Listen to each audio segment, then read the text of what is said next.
Hello, my name is Rana Gulcha, and in this today's video, we are going to talk about trade, inflation, and growth impacts of the Red Sea crisis on Indian economy and a global scale.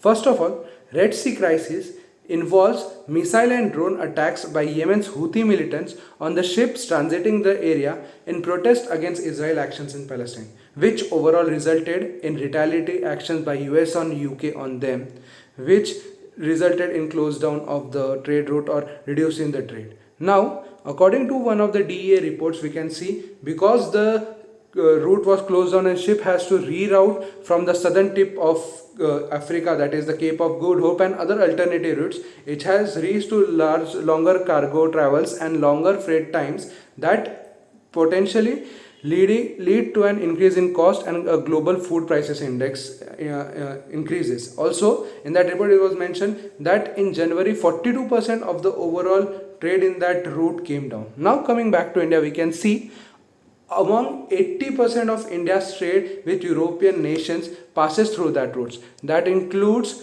crude oil, auto parts, chemicals, textile, agriculture products, fertilizers, and all of these industries have been severely affected because of the trade termination and the trade issues that has been occurring in that route. The shipping disruptions have been affecting all these areas, but the finance ministry said that it is going to affect fertilizer and oil sectors most, as the conflict has impacted the Middle Eastern trade of India of fertilizers and also the muriate of potash trade from Jordan and Israel, which is a big part of the crisis. Also, as India is a net importer of oil, the overall increase in oil prices due to the alternative routes and more longer times has posed upside risk to overall inflation in other prices and also growth rate risk. The report mentions about few other solutions like diversifying their trade routes and transport options, but they can have some negative impacts as the new route, the alternative routes will have some other costing. They will require more time. The goods which have a time sensitive value will lose their value and can also have some significantly other impacts. Also, the other route can have export impacts also, as the price competitiveness of export goods of India will decrease due to going to the other routes and they will not be able to provide at the same price and the same time. It can create a impact on both imports and exports for India, which can be bad for due to the shipping disruptions.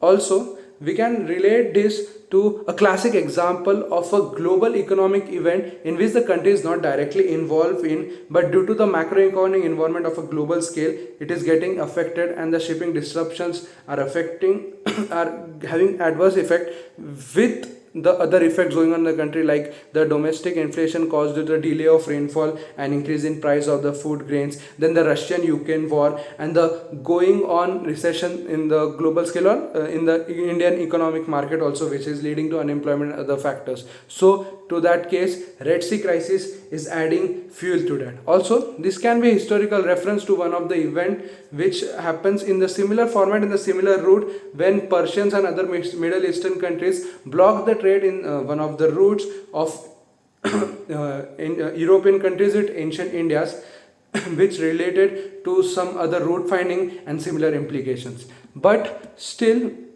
we can see as India has a headwind strong growth and stable inflation regime, the ministry was able to curb this inflation to a current level. As we can see, in February the overall retail inflation is to 5.09% and RBI is targeting the next level to 4.4%. Also, we can see as the summer crop sowing is likely to happen, which will reduce the food prices, it is also going to help the agriculture level.